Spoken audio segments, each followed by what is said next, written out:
By the end of the series, you'll have a basic understanding of what computer science is, along with an armory of useful skills that will help you unravel whichever programming language you decide to learn first.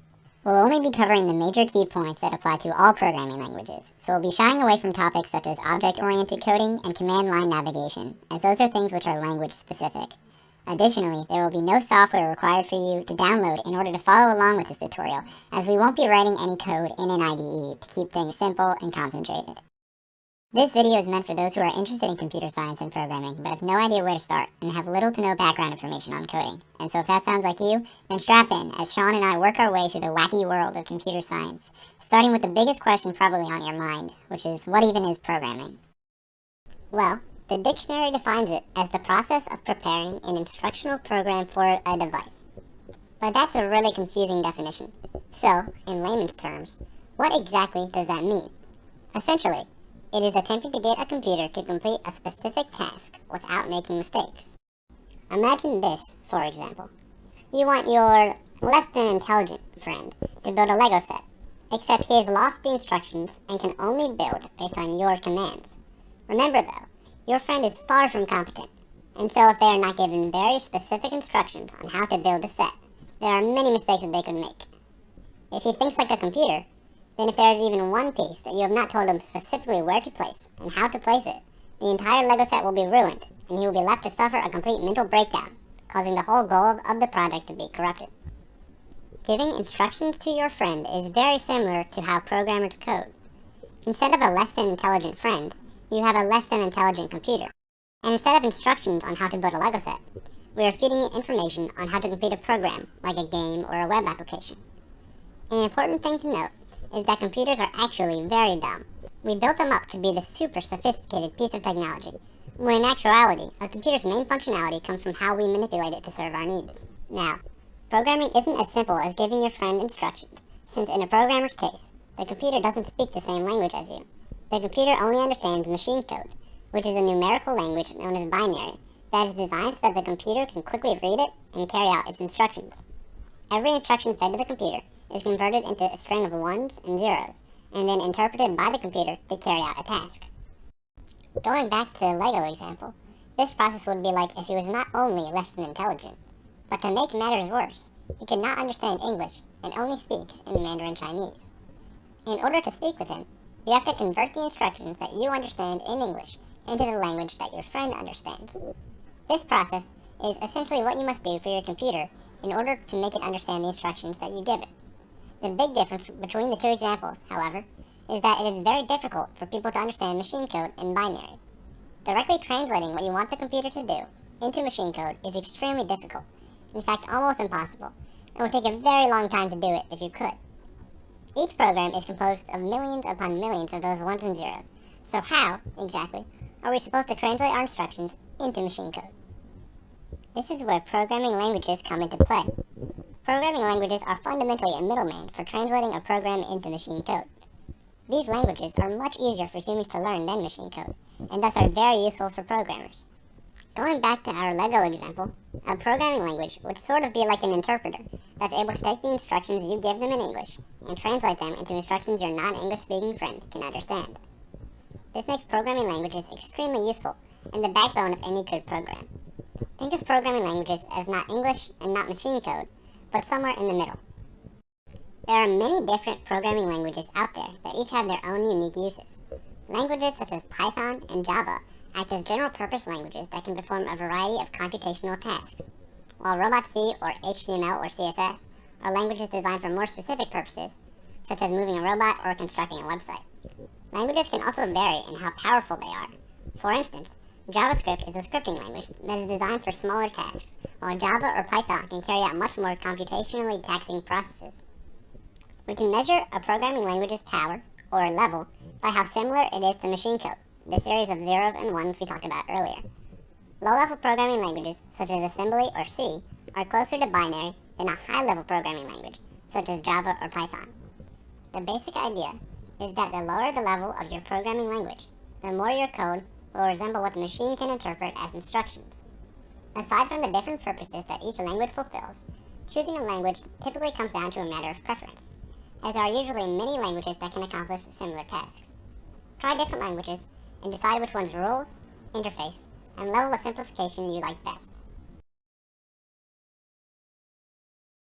So now that we know what programming is, how do we actually write code? It's not like we can simply type words into a text document and automatically assume that the computer can translate it into machine code, read it, and carry out a task like opening up a browser. And additionally, we can't just write down rubbish in certain programming languages mentioned in the previous segment and expect the computer to understand.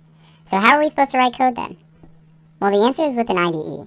An IDE, which stands for Integrated Development Environment, allows the facilitation of code by a computer. IDEs provide a graphic interface on your computer in which the programmer can easily write, run, and debug code without having to worry about problems with complication or interpretation of the program. Think of an IDE as any other program on your computer, such as a game, a browser, or even the File Explorer, except we'll be using it to write code. IDEs are able to turn your code into machine code and run it through the computer to produce results. In addition to providing a place for programmers to develop their code, IDEs provide some extremely useful tools for programmers to ease the job of writing code, such as built-in error checking, because as we'll talk about later, code doesn't always run correctly, autofilling for frequently used words or phrases, and a project hierarchy, which will help you organize and manipulate the files within your project. Back in the olden days, before IDEs, code used to be written on punch cards and then fed into computers, which would take hours and cause a lot of pain. IDEs nowadays act as sort of a fast track to writing code and make things a whole lot easier for programmers. An example of a specific IDE can be seen on your screen now. In the center you can see the program that is currently being written, and right below it is the console, which can print out useful information for the programmer. This specific IDE is used to write Java code. IDEs are extremely powerful and will be used in almost 100% of your programming projects. So through these IDEs, we are finally able to write and compile code smoothly without worrying about the computer not being able to understand it. The next problem we run into then becomes how do we write this code in the IDE? Because it's not like we can just type random words from a certain programming language and expect the computer to understand. This is where a programming language's syntax comes into play. Now, just as if you were learning a real language, learning a computer language can be very similar. Some have different styles that may seem odd, some may make you use weird or abstract concepts which may be confusing, and like all languages, programming languages have a set of rules that you must follow when writing code in that language, and at the forefront of those rules is grammar. Programming grammar is referred to as syntax, and is very similar to real-world grammar. Each programming language has its own syntax or rules that you have to follow to a T if you want your program to run correctly, just as if you were speaking in real life. These can be things such as how you type out certain functions, what you put at the end of a line of code, and how you set up certain functions. Each language is unique in its syntax, and while some may share similar rules, all will have some quirk which makes it stand out from the rest. Syntax is something that catches a lot of people off guard, since many expect every programming language to follow the same set of rules. But as we spoke about in the last segment, because each language is specialized for a specific task, each needs its own set of rules to function. Breaking or disregarding these rules will result in an error, just how breaking or disregarding rules in real life will result in an unintended message. As an example, if you wanted to do something simple such as initialize a variable, which is something that we haven't covered yet, but the example is still relevant. In Java, you'll notice how we have to specify what type of variable we are defining, in this case an integer, and also add a semicolon after the statement. In Python, we don't even need to define that we are trying to create a variable, and just have to type what we want to create. And in JavaScript, we just specify that we are making a variable, but we don't include what type of variable we want to make, like in Java. Even in this simple example, you can see how much a syntax matters when learning a new language, since while the goal of our program remained the same, which was to define an integer with the value 3, all the programming languages shown took different approaches. All these languages require that you follow this syntax because remember, computers are extremely dumb.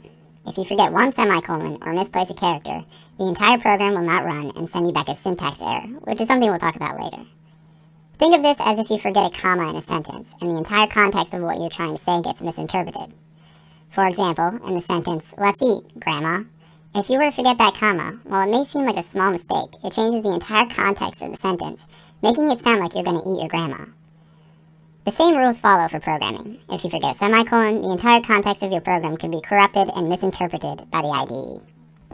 Now, another thing which makes IDEs so useful is that they will let you know if and when there are syntax errors in your code. Syntax errors, of course, being parts of your code which do not follow the same rules what we talked about previously. The IDE will tell you where in your code the error is, and also won't let you run your program until the error has been fixed. Because of how important syntax is to writing code and learning a new language, it's recommended that you learn the rules and syntax of a language before beginning to write complex programs in that language. Most of the rules are tedious to learn, but easy to master, and as soon as you can do that, you'll be able to easily identify syntax errors and take care of them easily, and be writing code in no time. That covers the basic gist of syntax and programming rules. So now that we know how to write code and where to write code, we next need to cover what happens after we have typed out our program and run our code. Because writing a piece of code for a game or for a database is cool and all, but after the computer interprets the program, how will we know what's happening and whether or not it's working? Well, programmers do this by looking at the console. The console is a text interface within your computer that us programmers can use for a variety of different purposes. If you remember, a short while ago, we showed a picture of a basic IDE, and one of the main parts of the picture was the console. The main use of the console is to output text from the program. This is usually done by using a print statement. A print statement is a command that does exactly what it sounds like. It prints text from the console. The print statement is the first piece of actual code we've talked about in the series, and it's about as simple as it gets. The print statement, despite its simplicity, is one of the most important functions in programming and exists in some form in just about every programming language. The most basic thing you can ask the print statement to do is to just simply make it say something. This is done by instructing the console to print, and then include whatever you want to be printed inside the parentheses. For example, in Python, the segment of code print hello world will cause a message reading hello world to appear onto the console. Pretty neat. The print statement is also vital for viewing and interpreting the computer's output from a program. For instance, if you tell a computer to run a simple calculation, for example to determine what 4 plus 3 is, it will run the program internally and compute an answer. However, what is the purpose of having the computer run this program if you will not be able to tell what the result is? Instead of simply telling the computer to perform this calculation, instruct the computer to print the output of the program to the console, and upon the program's completion, 7 will appear on the console. As you can see, the console allows us to easily print information out to the developer for a variety of uses. It is important to note that the print statement varies depending on the programming language being used. For example, in Java, there are multiple versions of the print statement depending upon whether you would like a line break after the printed text or not, as well as specialized print statements which make your code run more efficiently. Also, the general syntax of using a print statement and certain nuances of its function can change between languages. However, you can generally rely on it to carry out the same overall function, as it is a foundational statement for programming in general. All of its functionality makes the print statement, along with the console, a very useful developer tool. However, it is important to remember that that is all it is, a developer tool. The console is not really meant to be viewed by the end user of your program. It tends to be hidden away behind the scenes, and other methods of displaying information, such as displaying text, graphics, or images, are used to convey information to the user instead. Think of it like this. When you are using your phone, you see the console in none of the programs you use. So while you can use the console to give yourself information about how your program is performing, don't try to implement it in the final product because it fundamentally just isn't meant for that. Overall, remember to use the console to its fullest extent when writing and fixing problems in your programs, as it is a great tool to use to tell how your program is performing behind the scenes. So now that we know a bunch of information about programming languages and how and where to write them, along with the print statement under our belts, let's go over some intuitive things that the computer can do all by itself, without you having to tell it how to. More specifically, we'll be covering some basic number mathematics, as well as string math. Starting off with basic mathematics, the computer already knows how to do simple arithmetic. This includes addition, subtraction, multiplication, and division, all of which are represented by the symbols shown on the screen now. In any IDE that you may install, you'll be able to print out the answer to simple math problems using the print statement, which may seem counterintuitive, because why would you use the computer to do math when you have a perfectly good calculator on your phone?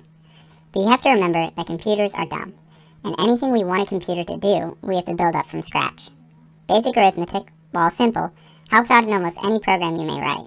For example, if we wanted to build a basic calculator app, we'd need to utilize this functionality in order to correctly display the answer to an arithmetic problem when our user tries to add, subtract, multiply, or divide two numbers. Now, in addition to the 4 basic math equations, most programming languages include an additional operator known as modulus. If this is your first time hearing this word, don't worry, since it's not usually taught in math classes. Modulus allows us to get the remainder of a divisional operation. For example, when we take 10 modulus 3, we are essentially telling the computer to take 10, divide it by 3, ignore the actual answer, and just give us the remainder of the operation, in this case 1. Since when we divide 10 by 1, the answer is 3 remainder 1. The 1 in this case is what gets printed out to the console. If there is no remainder, say in the case that we take 50 modulus 2, since the remainder is 0, the function would return 0 if we were to print it out to the console. This can be extremely useful in many cases, the most obvious being if we want to determine whether or not a certain integer is even or odd. If we take a certain number, modulus 2, and it returns 0, then we know that is even, because any number divided by 2 will always result in a full answer without a remainder. But if the system returns 1, then we know that the integer is odd. You will find yourself using the basic math operators a lot more than you think, so it's good to keep them in mind when running your program. Now, not only can our computer work with numbers, but it can also work with strings. Strings, by the way, are just another way to say text. For example, hello world is a string, the letter A is a string, and anything enclosed by quotation marks is denoted as a string in programming languages. We'll cover more about strings in a bit when we talk about variables, but for now, let's continue. We already talked about printing strings to the console, but let's say we're making a game, and we wanted to print out the statement, game over, 4 was your final score. Now, while we could just make a string that says that exact phrase and print it out to the console, in some cases it would be more useful to print out the actual integer value, especially in the case of a game where the score can change each time you play, because score definitely isn't always going to be 4. Well, we're also able to print out multiple strings of text, and even integers, by adding them together in the print statement. This is known as concatenation. Continuing with our score example, if we wanted to print out the statement, game over, 4 was your final score, using 4 as an integer rather than a string, we could do this by breaking down the statement into 2 strings and an integer, like so. Print game over plus 4 plus was your final score. We of course begin with a print statement, which again will be different across all languages, but in this case we're using Python. Inside the print statement, we start off by printing the string game over. Now here comes the important part. From there, we use a plus sign and add 4 to the print statement, just like if you were adding 2 numbers. Then we can repeat this process with another plus sign for the final string, was your final score, and we're able to print out the entirety of our statement easily. Doing this, we can easily print out multiple different strings and integers together in one print statement. We could also combine the 2 lessons we've learned thus far and do something such as game over plus 4 plus was your final score. In the case, let's say, where you have a game which gives you a base score and then 4 points for a certain task that you completed. This demonstration also displays another important part of programming, which is that oftentimes, to get your program to be the most efficient, you have to combine aspects of code. Now it's important to note that the computer will take whatever you put in the parentheses and print it out, character for character. So oftentimes, programmers will forget to add a space onto the end of their strings. This can result in a small mistake in which the string from the previous example would be printed out as if to say, game over 4 was your final score, which isn't that appealing when displayed on the screen to the user. So it's a good practice to always put a space after and before your strings to make sure this doesn't happen and your string doesn't end up like that. Another important thing to note is the difference between 4 in quotation marks and 4 without quotation marks. Now 4 in quotation marks is treated as a string rather than a 4 without quotation marks, which is treated as a number. This may not seem like a big deal, but again, computers are dumb, and if you try to do math with a number in quotation marks, it will return an error, because the computer doesn't understand that you're trying to perform the operation on a number, and it thinks you're trying to add an integer to a string, which is a big no-no in programming when you're adding numbers. So when you're programming, make sure to make a mental note of whether or not you want to make something an integer or a string, because that type of stuff makes a big difference. Alright, that concludes our segment on the base power of computers. Now next up, we're going to be covering one of the most important components of computer science, so make sure you pay attention, because next up we're going to be discussing variables, what they are, and how we use them. First of all, what exactly is a variable? A variable is simply something that can store information and can be referenced and manipulated. Think of variables like a cardboard box. Cardboard boxes serve as a means to store items in them, which can be changed out, replaced, and modified. Variables are like cardboard boxes that store information for the programmer to reference or manipulate. Each variable simply has a type, a name, and a piece of information stored inside of it. The type and piece of information will be covered next, and the name is simply a name for the variable. Think of it as writing out a label on the cardboard box in Sharpie. Now, there are many different types of variables that a programmer can use, but right now, we will just be covering what are called primitive variables, which include integers, booleans, floats and doubles, strings, and characters. We'll start off by talking about an integer. An integer, or int for short, is as simple as it sounds, a variable that can store an integer value. This includes all whole numbers from -2,147,483,648 to 2,147,483,648. Notice how I said whole numbers. Integer values can not and will not hold any decimal values, so keep that in mind when using variables. Secondly is a boolean. A boolean is a very primitive variable which can store a value of either true or false. Boolean variables can only hold these 2 values, and are extremely useful for conditional statements, which we will cover soon. The next 2 types of variables are floats and doubles. Both of these variable types are floating point data types, which essentially means that these variables can store numbers with decimal places. Whereas integers values cannot hold decimal values, floats and doubles can. The main difference between the two is that a float variable can store numbers of a precision up to 32-bit, while doubles can store numbers with a precision up to 64-bit. Essentially, a double can store more decimal places than a float, so it all comes down to how precise you want the variable to be. Up next we have string variables, which are like the strings we've talked about beforehand, except stored somewhere in a value. String variables can store strings of letters, which are just words and sentences. Strings are useful for displaying text and storing input information. Strings can also be concatenated together to form combinations of string variables and pre-written strings. This can be very useful for outputting information in a readable format for the user. For example, imagine we have a string called name. The code asks for input and stores that string of text in name. To output this information to the user, rather than simply displaying their name, you can add the phrase your name is, and make it into a sentence by concatenating your name is plus name plus period. This makes it easier to read your code, while also adding variability to your code, which always makes things more interesting for the end user. Finally, we have char variables. Char stands for character, and just as the name suggests, they can each hold one character. This is useful when a programmer wants to read one button press or one character in a string without using a string variable. A specific example is making a game that is controlled by the keyboard. The program needs to recognize the character that is pressed, and translate that into carrying out some function. Now, strings can also hold one character, but chars can hold more than one character, so keep that in mind when defining variables. Now, why are variables so useful? Well, being able to store information in a format that can be easily referenced later is essential for any good program. Oftentimes in code, you're going to want to keep track of things such as a user's name or score, and so by creating a variable called name or score, you can store this information in the variable and then reference it, add to it, or modify it. Also, many times, the program will want to take input from the user, which cannot be pre-programmed into the code, and thus a variable is required to store the information. A program may also rely on factors that will change as the program progresses, in which case a variable is once again required. Also, taking these variables and manipulating them is quite necessary for carrying out many of the tasks you want a program to carry out. For instance, multiplying int variables or concatenating string variables. Overall, variables are the backbone of any good program, and you'll find yourself using them often if you want a clean and efficient code. So it's best that you learn what types of variables you need to use and when. So now that we know all about the different variable types, and we've talked about them a little bit, we're going to delve further into what happens when we actually define or create a variable, how we reference them, and how we can manipulate them for our programs. To start, let's go over what happens when we actually define a variable. Now, when we write a line of code which initializes a variable, and that code is executed, the computer essentially creates a little space in memory that stores your variable name and its contents so that it can be referenced later. Going back to our cardboard box example from the previous segment, think of this as if you had your own storage facility, and you make a new cardboard box labeled name, and inside of it you put a piece of paper with the word null pointer exception on it. Now, anytime you want to know the contents of your name box, you could simply look inside and see that it has the contents null pointer exception.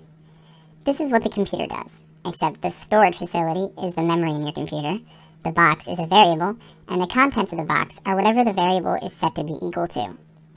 Anytime you want to know the contents of the name variable, you can simply call it, and the computer will pull the information that is stored in that variable and use it how the user sees fits.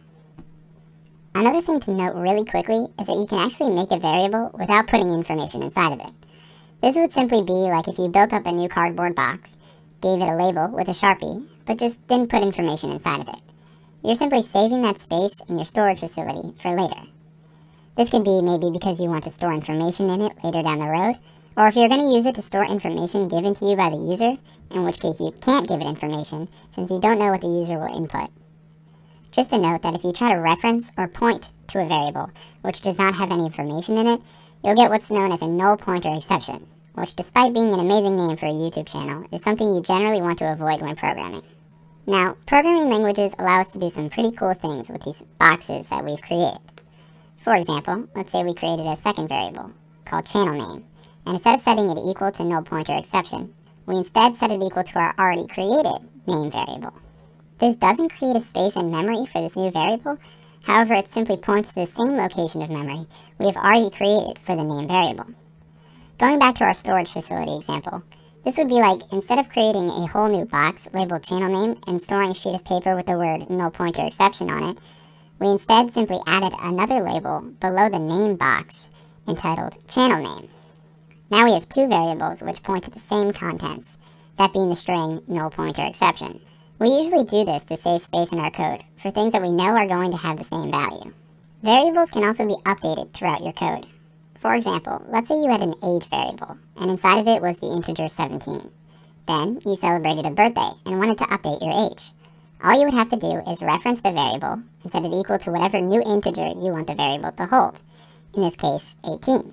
This would be the same as having a box labeled age with a sheet of paper reading 17 inside of it, and then taking that piece of paper out, erasing 17, replacing it with 18, and then placing it back in the box. Doing this, we are able to easily update the contents of our variables throughout the code as things dynamically shift. As another example, if you were making an RPG, your character would likely have stats such as attack, defense, mana, etc. As the game progressed, you could continuously update the variables so that the player could get more powerful the further along that they went through the game, and you wouldn't have to create new variables. You would simply need to just keep grabbing that box from your storage facility, erasing and replacing the numbers on the piece of paper, and then continue along with your code. Just keep in mind that these variables are nothing more than places in memory in which a certain value is stored, so we can easily update the numbers, and their place will remain constant. After the code has run its course, the place in memory is deleted until you run the code again, and the program dedicates space for the variable again. Each time you run the code, you're making new boxes in your storage facility, and at the end of the code, you destroy them all to make room for the new boxes next time. Another cool thing you can do with integer, float, and double variables is add them, subtract them, divide them, multiply them, and even modulus them. For example, if you are making a calculator app and you store the first number the user entered as number 1 and the second as number 2, you could then multiply num1 and num2 together and either print them or store them in a new variable entitled result. Then, each time you run the program, the user could input new numbers into the num1 and num2 variables, and they would simply be set to those new integers that the user inputted and return the result that corresponds to those specific numbers. This allows you to keep easy track of which numbers are which and what's going on in your program, which is extremely useful. Also, while you cannot subtract, multiply, divide, or take the modulus of strings, you are able to add them, like we said previously. Let's say you had a string str1 with the contents hello, and a string str2 with the contents there.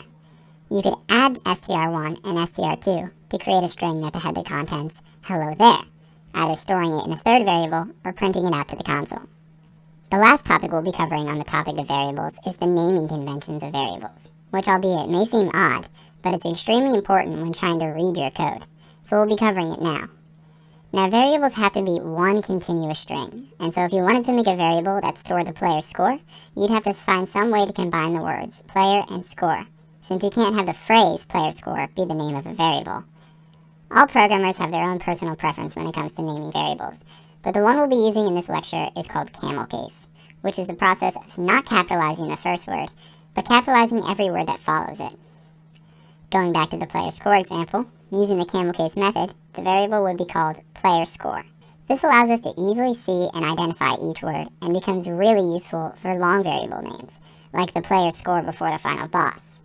Whereas if we just type it out without camel case, it would be really confusing and hard to read. This will help you out a ton when we start finding bugs in our code and need to quickly scan through our program to figure out what is wrong, and adds to the overall readability of the program.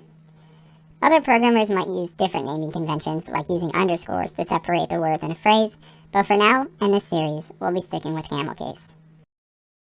Next, we'll be moving on to conditional statements, which at their core are statements that change the path of our code depending on certain conditions.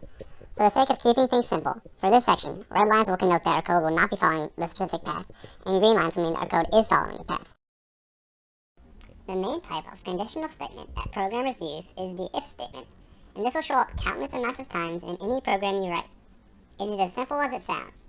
If some condition is true, and usually that condition will be enclosed by braces, then carry out the instructions located within the if statement's brackets. Else, do another thing. Now, brackets are used in most programming languages to indicate a segment of code which will run. It works like this. If the condition in parentheses is true, then all of the code contained within the brackets will run. And if the condition within the parentheses is not true, then it will skip over all of the statements within the brackets. A quick note is that while this is the case with most programming languages, some, like Python, use colons and whitespace to determine where a piece of code starts and ends. But for the sake of this series, we'll be using curly braces. Now, the condition within the parentheses can take on thousands of different forms, such as if the value of the string variable name is equal to Stephen, or if the player's score, stored in an int variable is greater than 5. The list goes on and on. Each of these statements is evaluated as a boolean, which you will remember from when we talked about variables, is either true or false. If the boolean is true, we run the code inside the curly braces. If it's not, we pretend everything inside the curly braces never existed and move on with our code.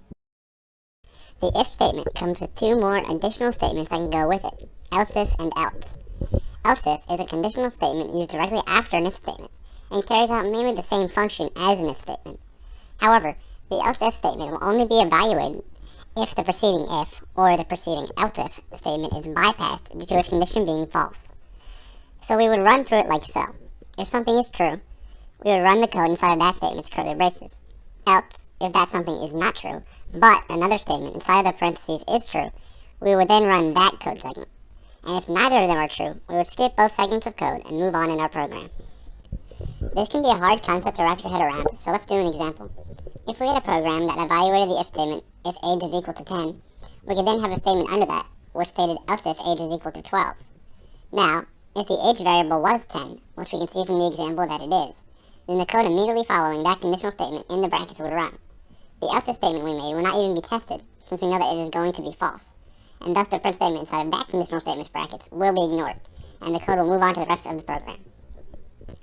Now, for example, let's say we change the age variable to be 12 instead of 10.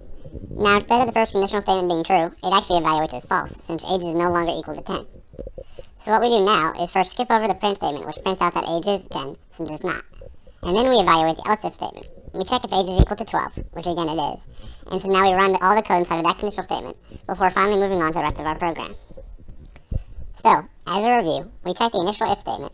If it's good, then we run all the code within that if statement's curly brackets and move on with our program. If the initial if statement is not true, we then move on to any else if statements and evaluate if those conditional statements are true. We can have as many else if statements as we want, although this could lead to clutter amongst your code, so we'll talk about some alternatives later to help this out. Now that takes care of the if-else statement, so now we'll move on to the else statement. The else statement, once again, comes after an if or an else if statement, and will carry out its instructions no matter what, as long as the preceding statement/statements are evaluated as false. If we went back to our previous program, we could add an else statement, which would only have the code in its brackets run if the age variable wasn't 10 or 12. This will catch all cases of the program that didn't fit into our parameters. It's good practice to always have an else statement at the end of your conditional statements to catch any weird cases that may come up in your program. Now remember back to the fact that we could have thousands of else if statements. After a while that can get pretty cluttered, and so another very useful conditional statement which helps circumnavigate this problem is a switch statement. A switch statement is functionally similar to many if and else if statements together. You write a switch statement in the form of switch variable, and then below that you write out how many cases the variable could be. For instance, if we wrote switch var, and then under it we could write out 5 cases that the variable var could be, and then the instructions listed under each case would be carried out if the var variable would be equal to that case.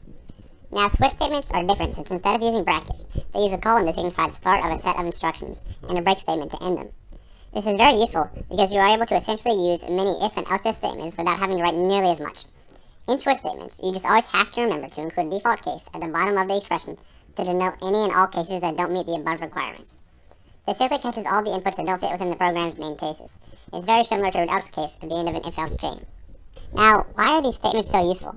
Well, many times, programmers want their programs to function differently depending on different conditions.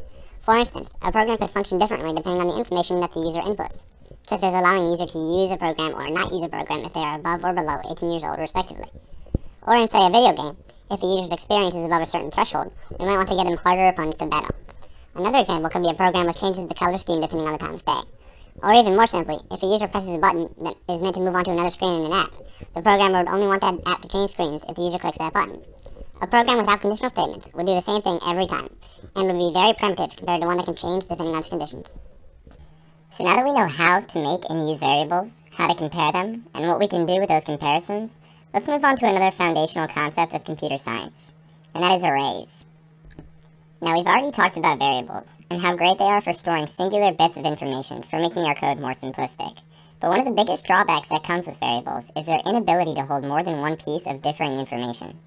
For example, let's say you're making an app which allows a user to create a grocery list. Well, there's no real easy way to create lists using variables, because it's not like you can have one variable store the names of 6 or 7 different food items. Remember, we can only put one piece of paper in our cardboard box, no more.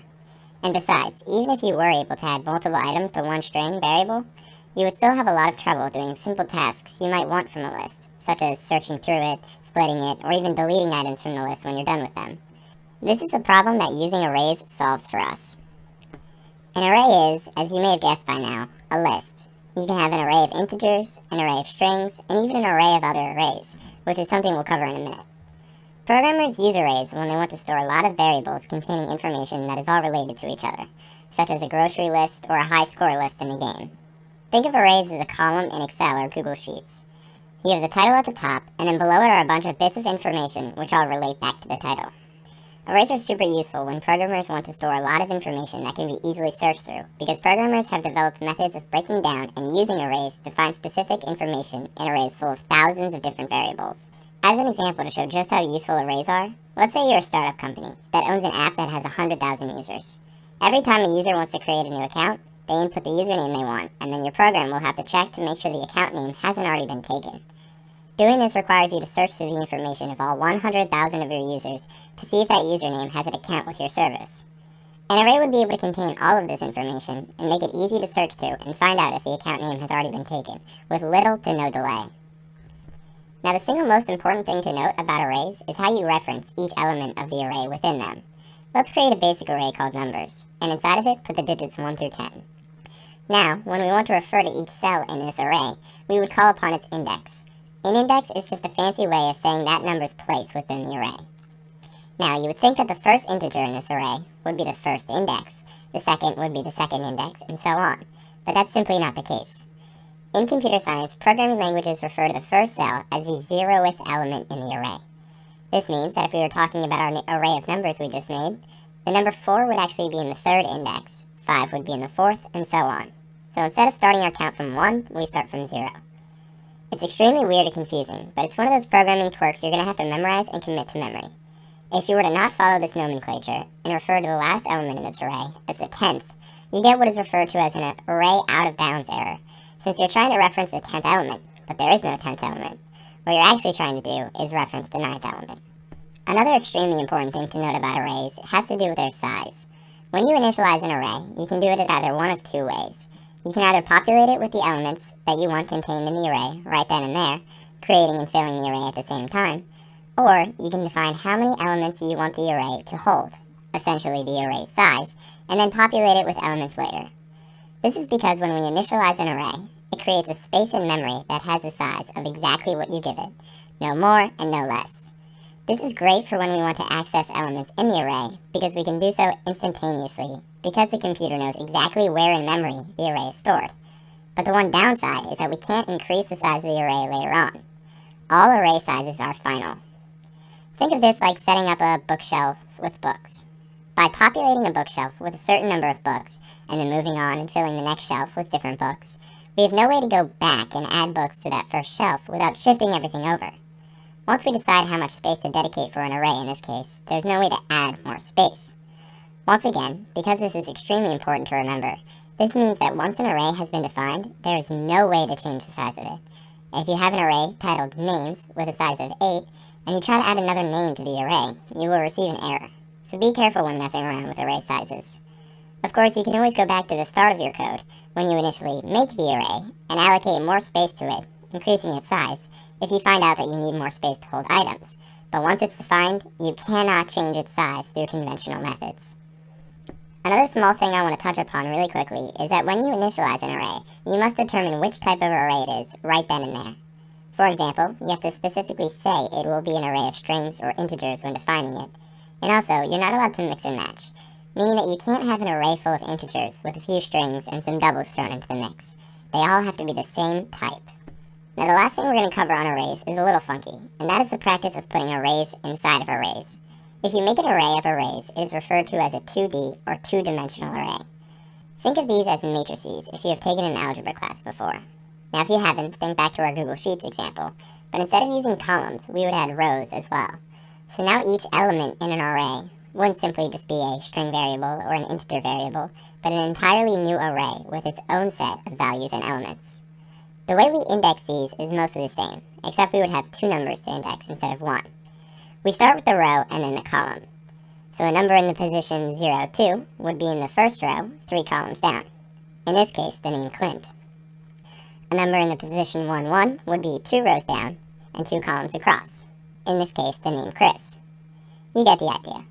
Now you can also make 3-dimensional arrays by putting an array inside of an array inside of an array, but that's a little above what we're going to be covering, so I'm going to cut it off there. Next up, we're going to be talking about loops. So what exactly are loops? Next up, we're going to be talking about loops. So what exactly are loops? Next up, we're going to be talking about loops. So what exactly are loops? Next up, we're going to be talking about loops. So what exactly are loops? Next up, we're going to be talking about loops. So what exactly are loops?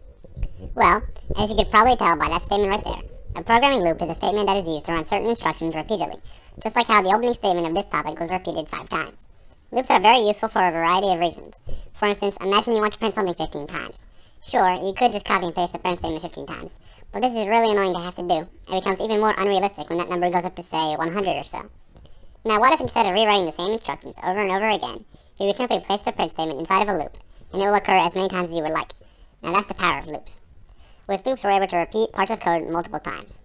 Now, there are 3 different types of loops that we will be discussing today, and up first is the for loop.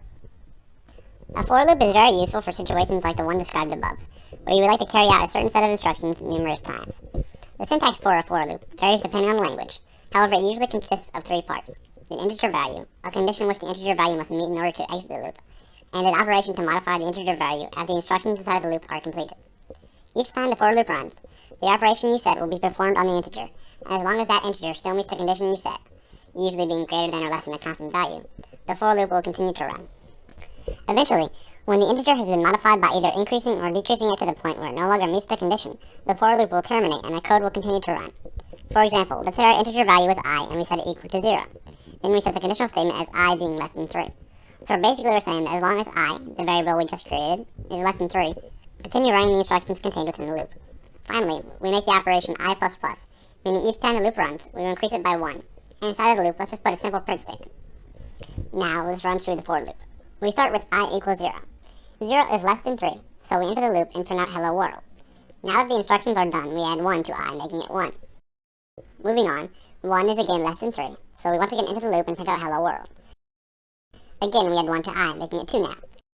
2 is still less than 3, so we enter the loop again and print out hello world. Finally, we add 1 to it once again, and it becomes 3. 3 is not less than 3 though, it is equal to 3, and so we don't enter the loop and it terminates, moving on to the next segment of code. This is a simple example, but you can extrapolate it across programming to fit your needs. Now, when using a for loop, you have to make sure to set up a condition that, given the initial integer value and operation, will at some point not be met, to avoid creating an infinite loop and crashing your program. An infinite loop occurs when you give a for loop a condition which will always be met given the parameters of the program, and so the software crashes.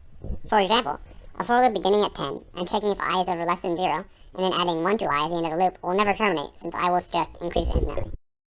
After the for loop is the very similar for each loop. A for each loop, or a for in a list loop in Python, is used for iterating through arrays or lists. Essentially, the loop will go through each element in the array and carry out some set of instructions for each value. If you would like to read all of the elements in an array and compare them to some value or perform some operation on them, a for each loop is extremely useful.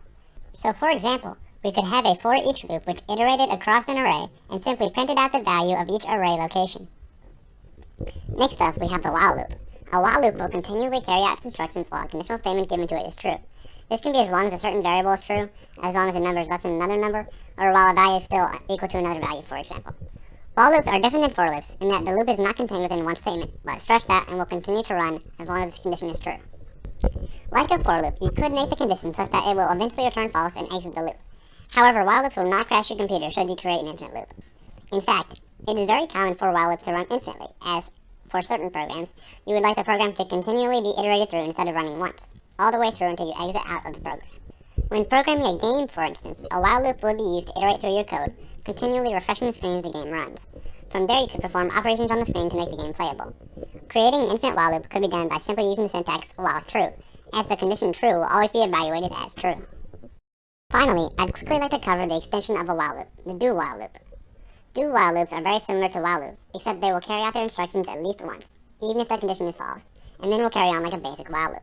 Essentially, the conditions inside the loop will run at least once, and then if the condition is still met, they will run again and function as a normal while loop would. As you can see, loops in their many varieties have some extremely useful functions. Using them, you're able to perform an operation many times in a row, You can iterate through arrays and lists, and overall decrease the clutter of your code. Next up, we're going to be taking a break from learning about common programming statements and dive into what happens when the code we write doesn't work. More specifically, we'll be covering the different types of errors that can occur when you're programming, and what causes them. Now, when you're writing code, you have to understand that things aren't always going to go the way you expected them to, and sometimes the program doesn't always work as you had intended it to. We programmers call these errors, and while annoying, they are always going to come up in computer science, and so it's best to learn what they are and how to deal with them. Often referred to as bugs, errors in scripting languages can be narrowed down to one of three types: syntax errors, runtime errors, and logic errors, all three of which we'll be covering in today's video. To kick things off, let's talk about syntax errors. These are usually the easiest of the three to solve, since they are oftentimes something that can be fixed within seconds. If you remember back to earlier in the video when we talked about syntax and programming rules, we said that if you were to break the programming rules, or syntax, that it would result in an error. Well, that's what syntax errors are. Parts in your program where you fail to meet the programming rules, and so the computer doesn't know how to interpret your code. This can be anything from forgetting a semicolon at the end of a statement in Java, accidentally defining a variable with 2 words instead of 1, or even just misspelling the word string when you're trying to define a string variable. Lucky for you guys, these errors are extremely easy to fix, since you just need to figure out where the error occurred and what the syntax rule you broke was. Now, thinking back to IDEs, we mentioned that IDEs are so useful because they do precisely that. They underline the syntax errors and usually provide helpful hints as to how to fix them. Think of syntax errors as small misspellings or grammatical errors in an essay you're writing. Annoying, yes, but not the most infuriating things. Another useful thing about IDEs when it comes to syntax errors is that the program will actually restrict you from running the code unless all syntax errors are cleared, making them even easier to identify and fix. The second type of error we will be covering is the runtime error. These errors don't show until you actually run the code, hence the name runtime error. Runtime errors are usually caused by a statement in your code that seems logically sound, but the computer physically has no way of computing it in a reasonable amount of time. The most common of these errors is one which we've already talked about, the infinite loop. As a refresher or an example, think of an infinite loop like this. Say you sat your friend down in front of the TV, put on The Office, and told him he could leave as soon as Michael made a "that's what she said" joke. Seems pretty simple, right? Wrong, because instead of putting The Office, you put in Friends on Blu-ray. No Michael, no inappropriate joke, meaning your friend would be sitting there for the rest of his life. This is basically what happens with a computer. You give it some condition that it has to complete before the program can terminate. However, you give it no feasible way to finish that task. This puts the computer in error mode, and most likely will crash your program, as the computer desperately tries to complete the condition you gave it. As a computer example, if we try to have a program terminate when integer I is no longer greater than 99, but I is initially 100 and only ever increases, the loop will never terminate, and the program will crash. To avoid these, you generally want to think through the flow of your code before running it, especially with loops, to make sure that all of your statements can be completed by the computer. Carefully planning out your code before you begin writing is an extremely useful practice, and something we'll be covering towards the later part of this video. The final type of error that we will be covering is a logic error. This error is also pretty self-explanatory. A logic error occurs when the code runs smoothly without any runtime or syntax errors, but the result that you get just isn't what you wanted. For example, let's say you had a calculator app, and you wanted to instruct the program to add 2 numbers, except it multiplied them because you used the multiplication symbol on accident. This leads to the sum being 36 instead of 13. Nothing went wrong with the code syntax or runtime-wise. The code runs just fine, it just doesn't work as you had intended it to. These are often the hardest types of errors to debug, since most of the time you'll have no idea why the code isn't working, and certainly not any idea of how to fix it. This is why it's a good idea to test your code incrementally. Don't wait until you've been programming for an hour before testing your application, or else you'll run into a lot of logic errors. Logic errors can be extremely infuriating, and could cost you a lot of time, making them a huge pain. But if you know how to effectively debug your code, you'll be just fine. Speaking of debugging your code, that brings us straight into our next topic, which is how to debug your program. Now, let's say you've written a program. You think it's ready, and you're ready to test it. You've been working hard on this, and you're excited to see it in action. You run the program, and wait for it to run smoothly and efficiently. Only it doesn't work. You've encountered one of the 3 errors we just mentioned. You really want this code to work, but how? This is where debugging comes into play. If the code is giving you an error, then the first thing you should do is read the error. Oftentimes, for syntax and runtime errors, the IDE will print an error message out to the console. See what line or lines it points to, since those will be the lines that the error occurred, and see if you can understand and fix what the problem is. If the error isn't clear, or you've never heard of it, then try Googling it, as there are many websites out there such as Stack Overflow, which serve as forums to ask and answer problems with code. Chances are, if you've had a problem, someone else has had the same issue, and there's likely a tested solution. Usually, when a syntax or runtime error pops up, you should be able to find a fix for it fairly easily. However, as I said before, the issue may arise from some loophole or oversight in the code you hadn't planned for beforehand. Maybe you did something as simple as multiply two variables instead of adding them. These are logic errors we talked about previously. These problems usually won't have red text show up to explain what went wrong. You'll have to figure it out yourself. Now, there are a few different strategies that you can use in order to track down and fix a logic error. First, you could use print statements and the console in order to determine where the code is going wrong. Imagine you have a conditional statement that will run one segment of code if an integer x is greater than 5, and will run another segment of code if not. If, in your program, x is supposed to be greater than 5 when the program reaches this conditional, but for some reason the program is still printing out x is small, you can use a print statement to help. For this problem specifically, you could place the print statement before the branch of the conditional that would print the value of x. Now, when you run the program, you know exactly what the computer is thinking. Printing out the value of x just before the if-else statement will let you know if the variable has the value you wanted to have, and if it doesn't, you know that somewhere above that conditional something went wrong and x was set to a value you didn't want it to. In this case, x is equal to 2, which is why x is small is being printed out. Now that we know what the problem is, we can track down where and when in the code we modify x in order to solve it. Use print statements to determine where your program goes wrong, and then try to track down the cause of these issues and solve them. If you use this strategy, make sure you end up deleting the print statements afterwards to avoid clutter in the console. The situation described above could also be solved using a breakpoint. A breakpoint pauses your program when the line you placed a breakpoint at is reached. If, say, you would like the program to run through a certain conditional and set a variable based on that conditional, but you are unsure if this actually happens in your code, you can place a breakpoint inside the conditional path that you expect to run. Upon the breakpoint being reached, the program will pause and wait for you to continue it through a button press. This signals the spot in the code where the breakpoint was placed. In this case, the correct conditional path has been reached by your program. You can then continue the program knowing that this was or wasn't where the error in your code occurred. Breakpoints can be used in conjunction with print statements in order to both pause the program and perhaps view the values of your variables at the moment in time to give yourself all the information you could want. You can also have multiple breakpoints to help slowly work your way through your program and determine where an error has occurred. A combination of these two strategies will help you easily determine where in your code you have incurred a logic error. Next, let's go over what to do if you think you have tracked down the section of code that causes the problem. You may think you should delete it, but it's likely you put it there for a reason, and you don't want to lose all that work if you don't have to. Firstly, try commenting it out. Comments are used to mark up code and explain their surrounding sections, but they can also be used to debug. Anything that is designated as a comment will not be read by the program as code, and will be skipped over. Essentially, it becomes something that is only there for you, the programmer, to read. The syntax varies from language to language, but it usually involves placing some symbols before or around the code you would like to be commented. Examples of how to comment in different languages can be seen on the screen now. Also, when you comment something, the IDE will grayscale that line of code, making it extremely easy to determine what's commented and what's not. Commenting code deletes it in the computer's eyes without actually deleting it. If a problem is present before you comment a section of code, but it is gone afterwards, then that section of code is the culprit.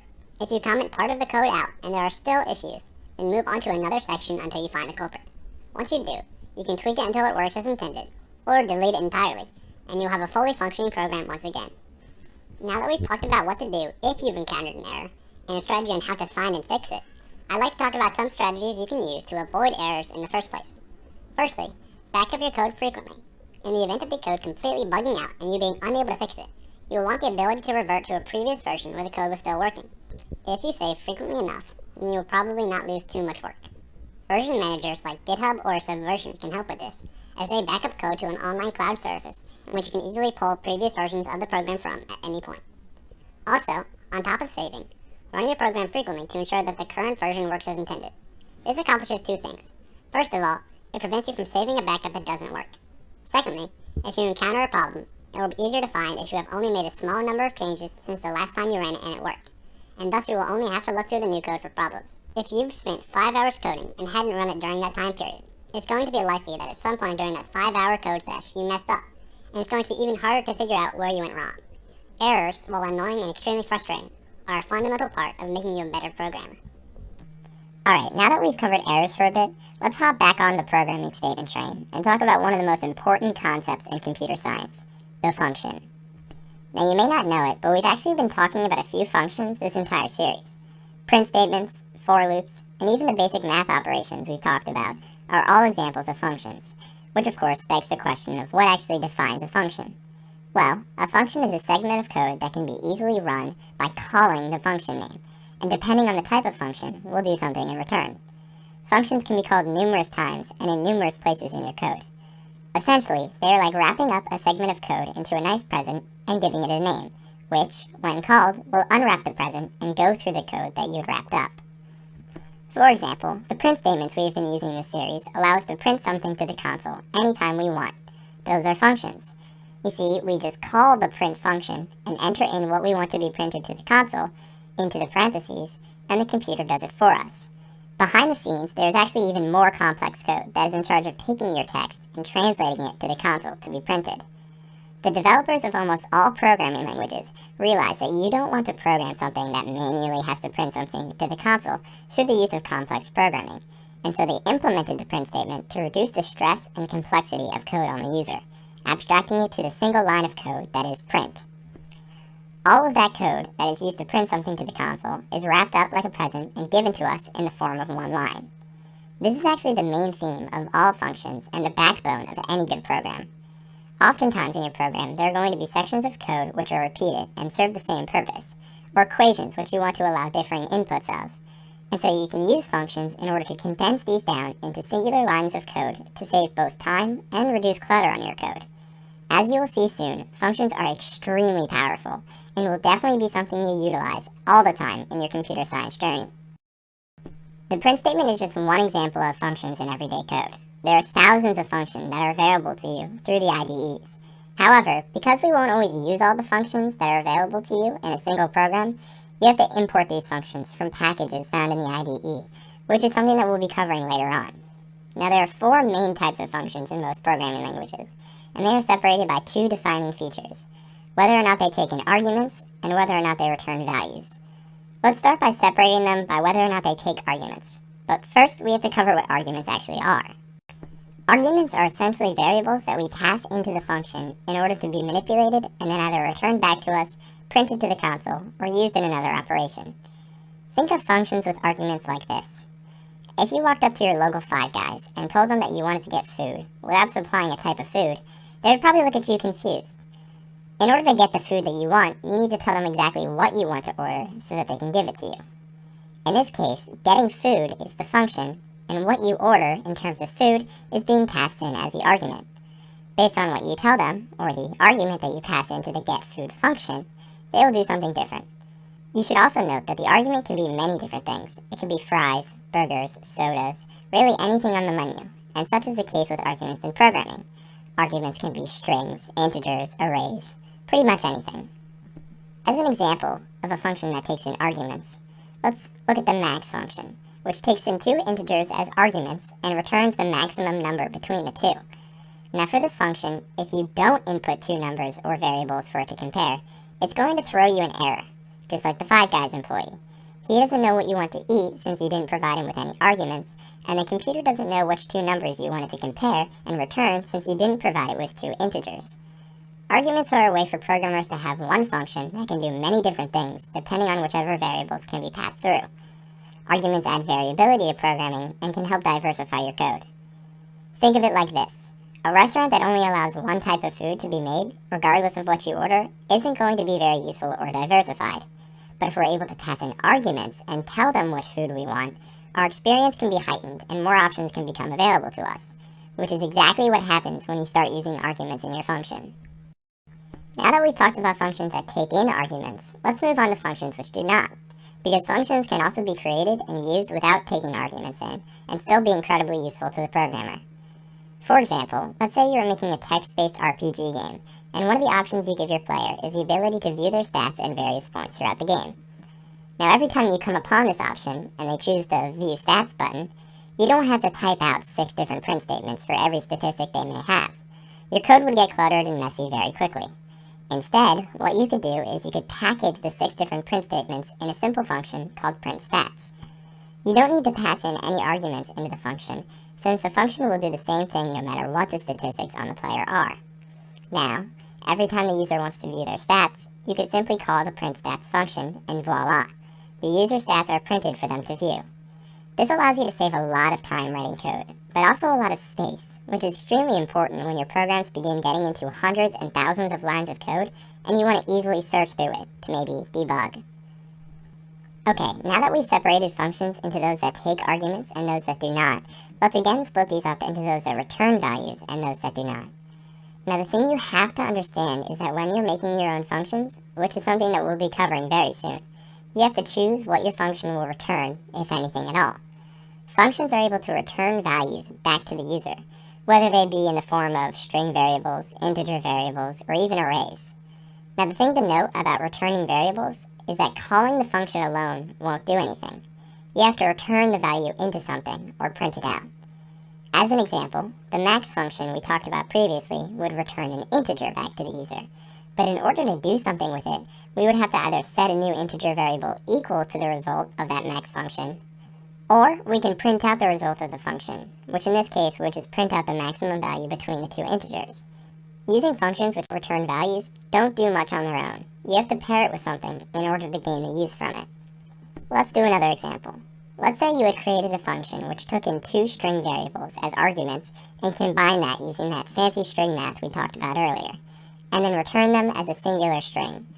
This combined string function could then be used to create new string variables, since what it returns is basically a string. The variable would simply be set to whatever is returned from this combined string function. The last type of function is one that does not return anything, and these are known as void functions. Oftentimes, these are like the print_stat functions that we created earlier, simply used to condense large amounts of print statements that appear often in your code. These cannot be set to variables, since they don't return anything, and just get the code that's within them run through. So there you have it, the 4 types of functions.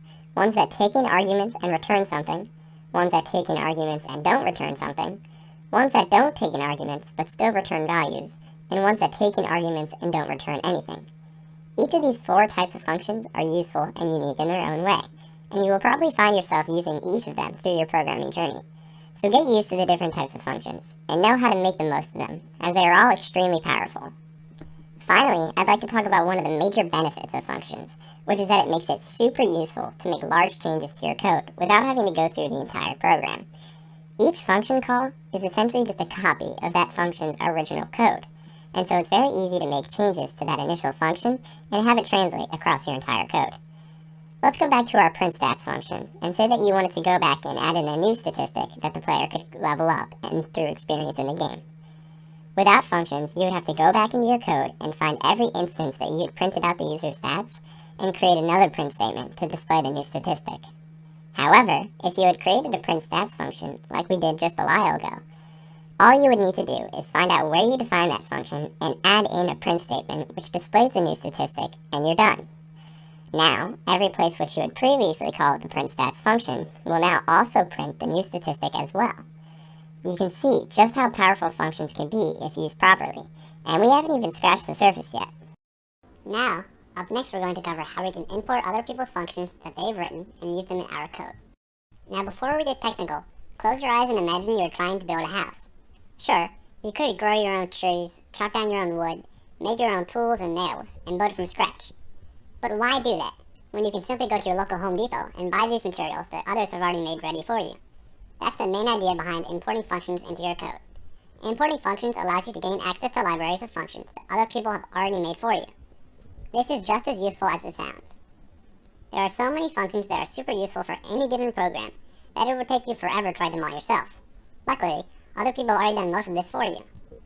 In each programming language, you are able to use an import statement to import libraries of functions into your program that you can use as you write it.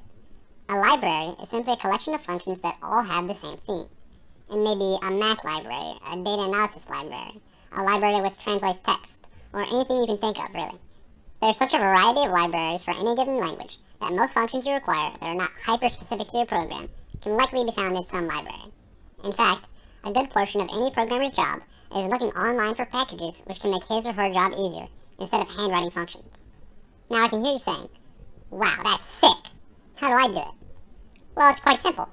An import statement.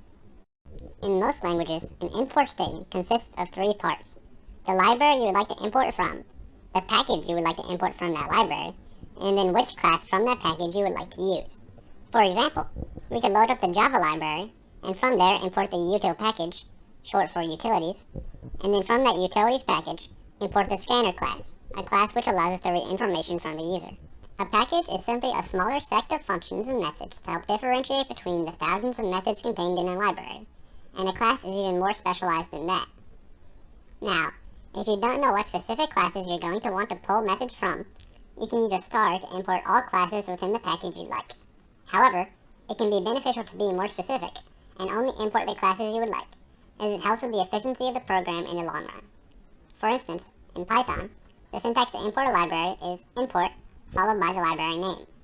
However, importing an entire library is more computationally taxing than importing specific functions from a library. Imagine you would only be using the factorial function from the Python math library.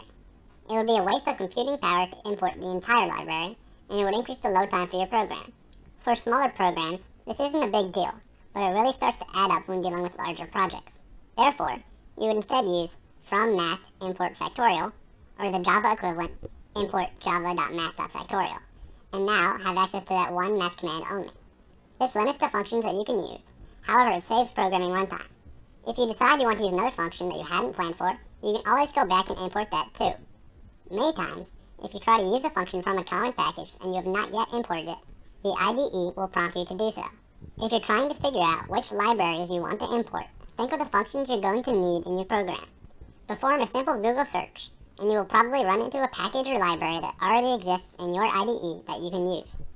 And if you can't, there are ways to download and import additional projects to fit your needs. But what if, after all that, you still can't find a library that contains the function you're looking for? Well, that's a perfect segue into what we're going to talk about next, which is the basic structure for writing your own functions. So at this point, we've talked about both what functions are and how we can get some very useful functions by importing them through packages. But there are definitely going to be moments in your programming career where you're going to want to make your own functions, because you want one to be made specifically to your program and code. Luckily, making your own functions is extremely simple. There are just some basic rules that I want to cover. Now, while we've previously used making functions as an example for other topics, such as the player stats function from a little bit ago, they were extremely abstract and didn't go into depth into what is needed for an actual function to operate. So right now we're going to be covering a skeletal system of everything that needs to be included in a function in order to get it to work. Now think back to the 4 different types of functions that we talked about previously. Functions that do and don't return values, and functions that both do and don't take in arguments. For creating your own functions, we're just going to have to go down the list and talk about how to approach creating each one of them, starting with the most basic of the bunch, one which takes in no arguments and returns no values. But before we start that, there are a few small things I want to note about function naming conventions. The variable naming conventions we talked about previously also translate over to function names, so you can't have 2-word functions and you can't use special characters like periods or commas. Generally, you're going to want to follow the same camel case style which we talked about in the variables video, which is not capitalizing the first word, but capitalizing each word after that. Alright, so in general for making functions, each language differentiates on how you tell the computer that it's actually a function. In Java, you have to define the function's scope, which is something you don't really need to know unless you're going to become more invested in Java, but basically it tells the computer which parts of the code can use the function and which type can't. For this series, all of our functions that we make are going to be public. From there, you then determine which type of function it is. So in this case, since it won't be returning any variables, we'll just put void to signify this type of function will not be returning anything. Finally, you put the function name after those 2 identifiers, along with a set of parentheses after it like so. The parentheses are where your arguments would go if you were making a function that took in arguments. But since for our first type of function, we're not incorporating arguments into this function, let's just leave those blank. All of that is just for Java. Python, on the other hand, all you have to do is put the word def, short for define, and then the function name with a set of parentheses.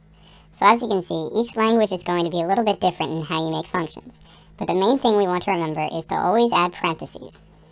From there, We just type what we want our void function to do within the confines of the function and close it off, and we're done. In Java, the confines of the loop would be whatever is contained within the curly braces, and in Python, it would be until you are no longer indented. At its core, this is the most primitive type of function we've made, something which takes in no arguments and returns no values, quite similar to the printstats function from early on. Moving on to the next type of function, creating a void function that takes in arguments. Now this process is going to seem very similar to the previous, except for one small adjustment. Remember the parentheses that I mentioned earlier? Well, we put any variables we want the user to pass into the function into these parentheses, and then when we call that specific function, it will be required to have those variables passed into it. For example, in Java, let's make a function that takes in two numbers and prints out the product of those numbers. We start with the public void plus name of function setup again, since we won't be returning any values. And here comes a new part. Inside the parentheses, you define which type of variables you would like to pass in as arguments. In this case, an integer, and then a name for that variable. This name is what you will use to refer to the integer that the user passes in. For example, let's just call it num1. Then, if we want to add another argument, we simply add a comma in between the two, and we can make another integer variable, num2, to hold the second number. We can do this for however many variables we want to pass into the function. But for now, let's close off the parentheses and just print out the product of num1 and num2. As you can see, we refer to the two numbers that the user will input into the function as num1 and num2. Whatever numbers that the user passes into the function will be converted into num1 and num2. Now, whenever we want to call the multiply numbers function, we just have to make sure that we are putting two numbers in as arguments. In this case, the number 5 becomes num1, and the number 8 becomes num2. From there, we simply run the code, and the number 40 is printed to the console. It's pretty important to note that you can also mix and match variables when making arguments. So you can have some function which takes in a car, an integer, and two strings all within one function. The last thing I want to mention about arguments is that when you call a function, you have to follow the variables you defined when making the function.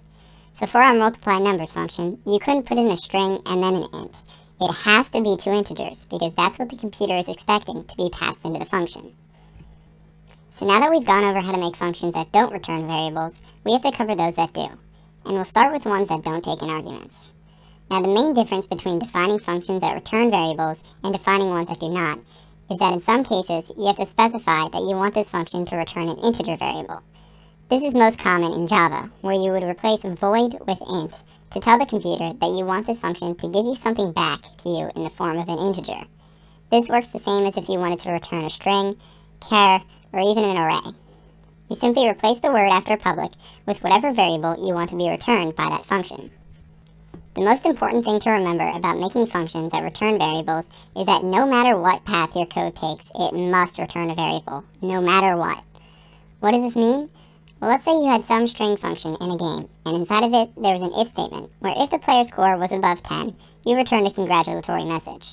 This works fine if you printed the result of this function and the player's score is above 10, but if the player's score was less than 10, then you don't enter the if statement, and then you don't have something prepared to be returned to the user, and so the function is going to throw you an error. You have to have all your paths covered, which may seem simple, but if you're making a function with a switch statement in it containing high amounts of cases, then this can get out of hand very quickly. Something I like to do to make sure this doesn't happen is put a return statement at the bottom of a function with a string or an integer so unique that I'm able to tell that the code is not running properly and can fix it. Also, usually an IDE will let you know if there is a path in your code or in a function that does not return a variable when it should. The main point I'm trying to get across, however, is always cover your exits and make sure you have a return statement prepared for any case the user may throw at you. Another small thing to note is that you can't return one type of variable if you've already defined the function to return another type. For example, you can't return a string in an integer function, or vice versa. The return statement must always match the type of function, no matter what. The final type of function is one that returns variables and also takes in arguments. And for these, all you need to do is combine what we've learned from the previous cases. First, you assign your arguments in between the parentheses, making sure that you have also defined what type of variable you want to return, and then ensure that no matter what path the code takes, that you're always returning that variable type. That concludes our discussion on functions. As you can probably tell, functions are an extremely vast subject area, and require a little bit of practice to fully understand, which is why later on in this series we'll recommend some websites you can use to practice those more difficult topics. Now, I'd like to switch gears a little bit and continue our discussion from earlier on arrays. Arrays, while useful, aren't the only way to store and manipulate information. In fact, there are a multitude of different ways to store data in computer science, including linked lists, stacks, queues, maps, trees, and many others too. Right now, though, I'd like to talk about two cool, wacky, and zany ways to store data that we haven't previously covered: array lists and dictionaries. But before we get into those, let's get a little review and reinforcement of arrays. As you may remember, arrays are basically lists of values that are stored together. When you initialize an array, you give it a size, and this size is fixed. You won't be able to increase the size of the array, so when you make an array, its length is final. To access the values in an array, you reference them using an index which starts at 0. What this means is that the first item of an array is not at position 1, it is at position 0, and its position is commonly referred to as its index location. So, to find the nth item in an array, you would refer to it as index location n-1.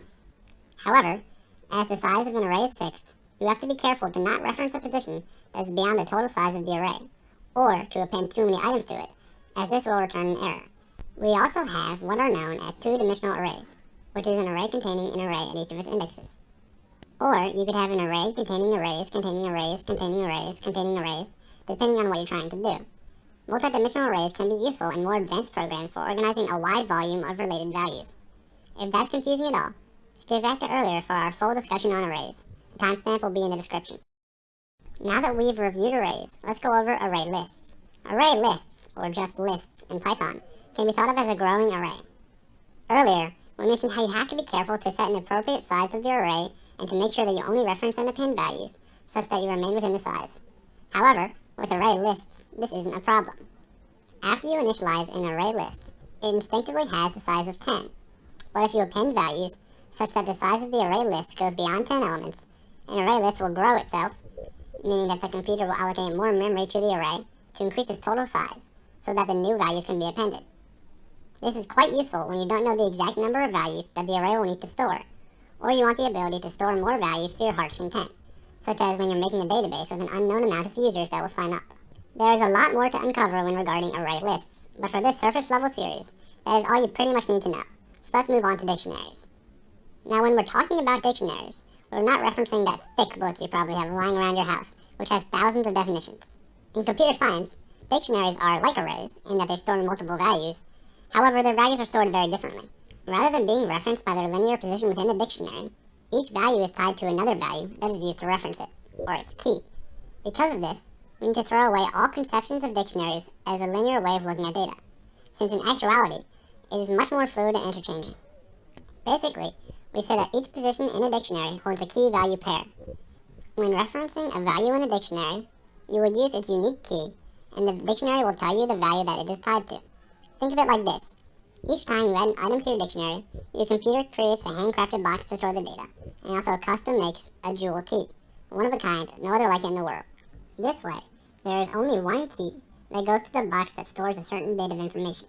Because each key must be unique, reusing a key in a dictionary will result in an error being thrown, because having two keys that are exactly the same will confuse the computer as to what box, or piece of information, that key leads to. However, you can store the same value in multiple key-value pairs, since the keys would all be different. Now, like I said, dictionaries are more fluid, making them easier to organize than arrays, as everything is set up in a more logical manner.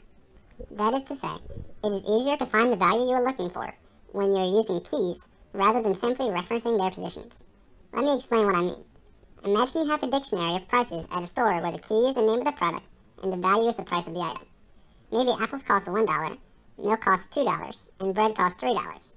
You can see that in the dictionary, each key is the name of a product, and each value corresponds to the price of each product. So to find the price of bread, all you need to do is simply call the dictionary using the key bread. This makes it extremely easy to track values through your code, since you're working with tangible values rather than numbers which don't mean anything to you. You can also manipulate dictionaries in many of the same ways you can manipulate arrays and array lists. You can iterate through a dictionary and perform many operations and comparisons on the values. If you want to find the product at the highest price, for example, you can iterate through the dictionary to find the value that is highest amongst the grocery store items. Arrays, array lists, and dictionaries are useful in their own right, as are the mass amounts of other ways to store data, and each boasts certain advantages over one another. We already covered the basics of these three, but since there are so many, we don't have time to go in-depth into each and every one of them. And so in order to help you grasp the basics of storing information, we're now going to talk about one of the most important functions needed to understand arrays, which are searching algorithms. Now, just as there are many ways to store information in computer science, there are even more ways of searching through lists. Searching algorithms, at their core, are ways in which we can look through a list of values stored in an array, say a patient name list or a high score list, and find a particular piece of data. The goal of a searching algorithm is simply to give the algorithm a string or object you want it to find, and have it return the index of the array that contains that string or object as fast as possible. Now, while this may seem simple, lots of software runs on the backbone of being able to search through lists extremely quickly, making searching algorithms, and in particular efficient searching algorithms, an important topic to cover. Additionally, this is the main functionality that arrays are used for, and is the backbone of many of the methods used within array lists, as well as many other storage methods, so knowing them will take you a very long way.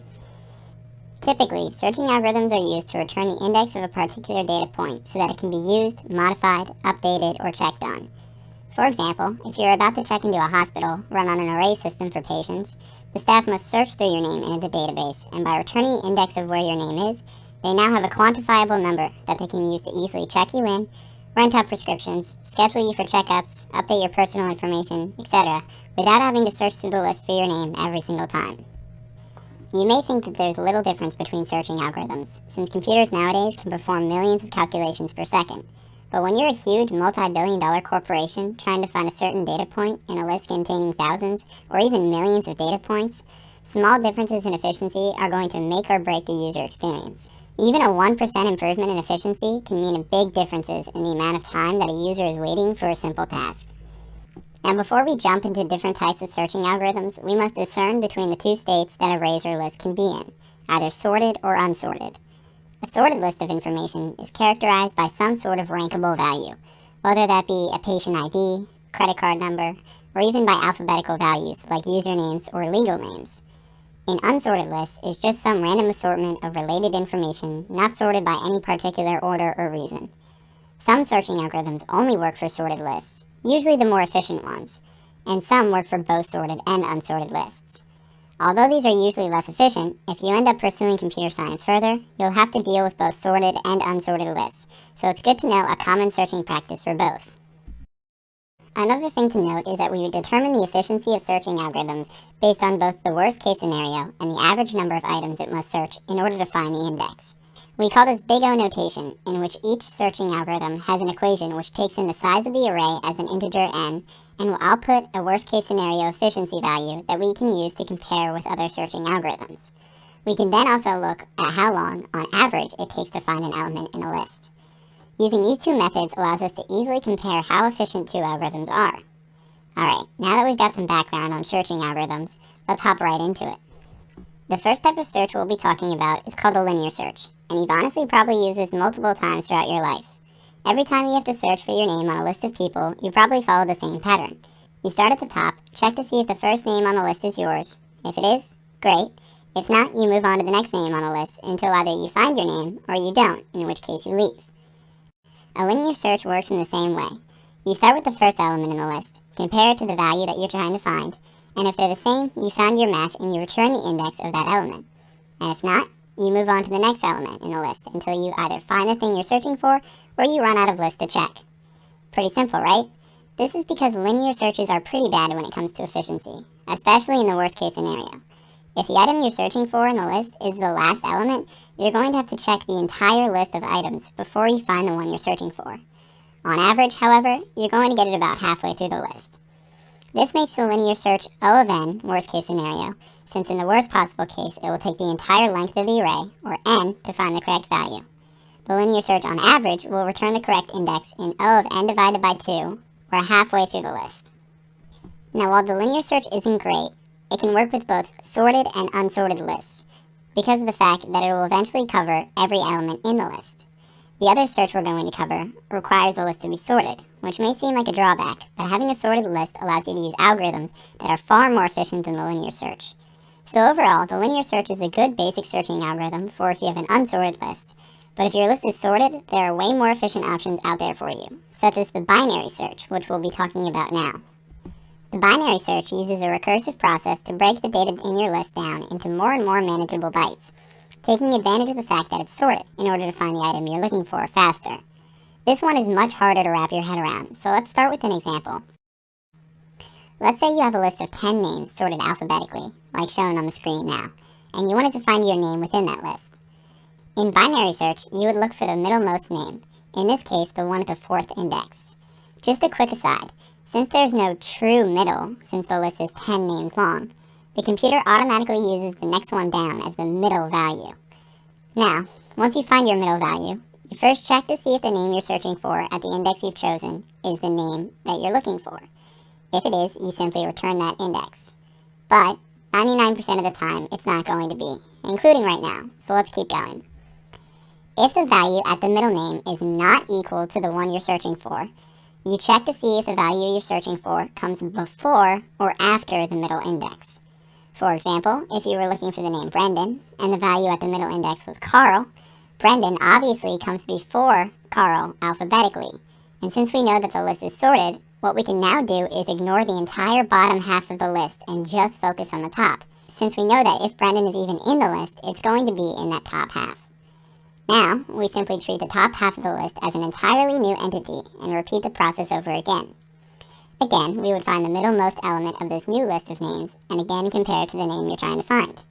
If it's the name we're trying to find, we return that index, but if not, we compare it to see if it comes before or after the middle index. Going back to our example, let's say the middle index of this new list is AJ.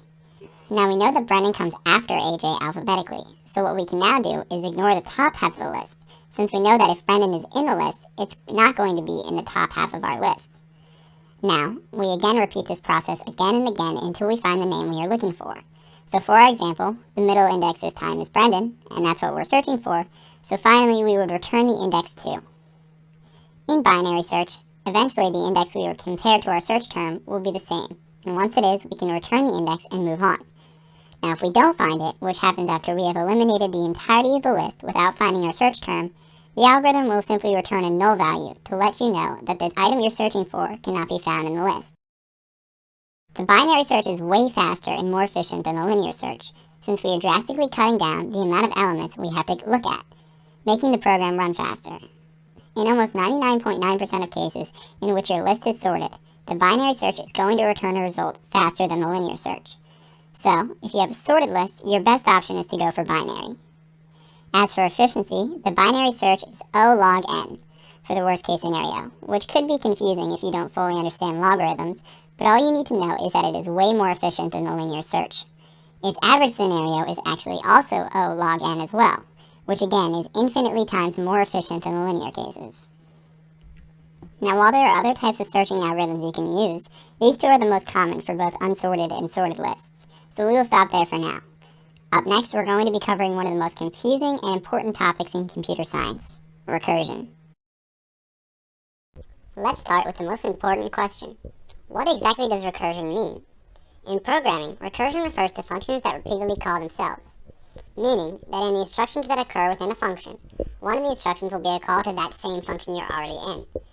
In the extremely primitive example on your screen now, you can see we have some function which, in the confines of itself, calls itself. A recursive function will usually take into account some integer as an argument, and will use this to carry out some instructions, modifying the integer that was entered, before calling itself again with that new integer as its argument. To better understand these functions, let's discuss the basics of how we go about programming one of them.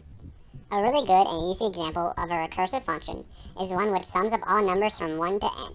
So let's make a recursive function that does just that. The first thing we need is the actual function, and we're going to make it an integer function, which takes an integer n as its argument. The reason we do this will be explained later, but for now let's move on to the base case. A base case is simply a definite value which all recursive statements, the ones that are being repeatedly called as we go through the function, try to get towards. At the beginning of the function, we test a value that was passed in by the argument against the base case to see if it is satisfied. Usually, these base cases are some requirements, like if n, as I described before, reaches a certain value, or is equal to a certain value. It is extremely important that the base case is set to some requirement that n will eventually meet, for the same reason that it is important to avoid an infinite loop. We do not want a stack overflow error to occur. For example, if our base case was to stop calling the recursive function when n was greater than 100, and if it is not, we will call the same function again but with n minus 1, and we started with n as, say, 99, we would never reach the base case, and the recursive function will repeatedly call itself over and over again, subtracting 1 from n, and hoping that somehow it will eventually be greater than 100 until your computer crashes. Not fun. So anyways, back to our recursive sum example. Let's make our base case when n is less than or equal to 1. This way, we can start at some positive integer n, and subtract from it until it is less than or equal to 1, in which case we can exit the recursive statement. Cool. Now, if n is not less than or equal to 1, what we want to do is return the sum of both n and then the returning value of our recursive sum method, minus 1. Why do we add n and the function call? Well, let's actually go through the function as if we were the computer and see why. We start with the call of recursive sum with n equals 3. We know that 3 is not less than or equal to 1, so now we try to return a recursive sum of n, which is 3, and the returning value of recursive sum with an n of 2. We don't know what the returning value of recursive sum with an n of 2 is, so we have to go through the function again, only this time n is 2. Again, n is not less than or equal to 1, and so this function will go through the else statement and return 2 plus another recursive statement, in this case the returning value of recursive sum with an n of 1. So once again, we have to go through the recursive sum function to get that value that will be added to 2, and then returned and added to 3, and then returned. Hang in there, we're close. Now in this function, n is less than or equal to 1, and so we return n, which is 1. Now we take that n, which again is 1, and that is what gets added to 2 in the previous function call, and then return. So this would return 3. Now this 3 is what gets added to the first function call, which is 3, and so it becomes 3 plus 3, which is 6. And finally, after all that time, we get 6 returned.